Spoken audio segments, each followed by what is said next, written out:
سلام علیکم.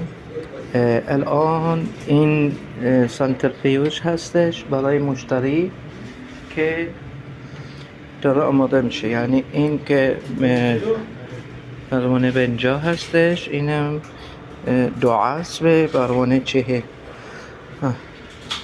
آماده شده. فقط باید برای پایینش لرزگی رو اینا درست میذاره. آره این خیلی خیلی قوی و محکم.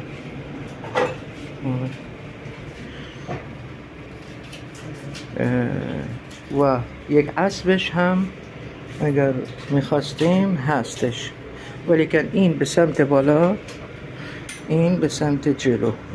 اون وقت اگر یک جایی هستش که مثلا نمیشه به سمت جلو میزنه، مثلا مثل این نمیشه به سمت جلو بزنه، میشه چکار میکنی؟